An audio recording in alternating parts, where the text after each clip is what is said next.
नमस्कार मित्रांनो, महाराष्ट्र इमारत व इतर बांधकाम कामगार कल्याणकारी मंडळाकडून 13 जुलै 2026 रोजी 4 नवीन GR आले होते.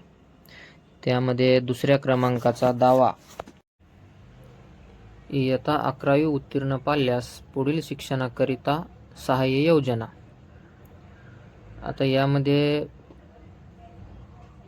पात्रता निकष: नोंदित जीवित सक्रिय बांधकाम कामगाराची पहिली 2 पाल्ये या योजनेकरिता पात्र राहतील. आता हे जे आहे तर ही पात्रता आणि निकष यामध्ये हे अगोदरही हेच होतं, पहिले 2 पाल्येच पात्र होती.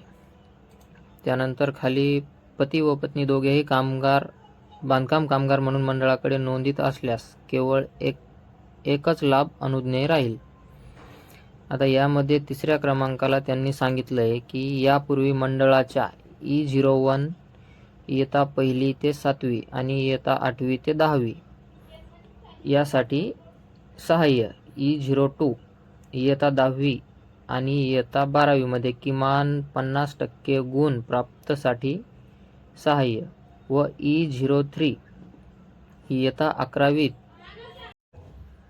ते 12वी साठी सहाय्य योजनेचा पाल्याकरिता लाभ घेतल्यास सदरच्या पाल्यास या योजनेतील लाभ अनुज्ञेय राहणार नाही. म्हणजे त्यांनी असं सांगितलंय की तुमचा पाल्य यावर्षी 11वी उत्तीर्ण झाला आहे तर त्याने या अगोदर या शिष्यवृत्तीचा लाभ घेतलेला नसेल तरच तो पात्र आहे. या योजनेकरिता जर तुमचा पाल्य 11वी उत्तीर्ण झाला म्हणजे मागच्या वर्षी 10वीत असताना तुम्ही मंडळाकडून कोणताही लाभ घेतला नसेल तरच तो पात्र आहे, अन्यथा तुमचा अर्ज स्वीकारला जाणार नाही. किंवा तुम्ही भलेही 10वीत असताना लाभ घेतला नसेल आणि या अगोदर 9वी किंवा 8वीत असतानाही लाभ घेतलेला असेल तरीही तुम्ही त्यासाठी पात्र ठरणार नाहीत. हे बऱ्याच कामगारांना माहीत नाही, त्यामुळे तुम्हालाही माहीत असणे खूप गरजेचे आहे. सध्या जुन्या योजना काढून नवीन योजना ॲड करण्याचे काम सुरू आहे, त्यामुळे सध्या साईट बंद आहे. 8 ते 10 दिवसात साईट सुरळीत चालू होणे अपेक्षित आहे. साईट सुरू झाल्यावर आपल्या चॅनलद्वारे अपडेट देण्यात येईल, त्यामुळे आपल्या चॅनलला सबस्क्राईब करून ठेवा.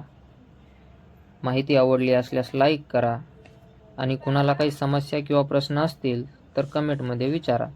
चला तर मग भेटूया पुढच्या व्हिडिओमध्ये. धन्यवाद.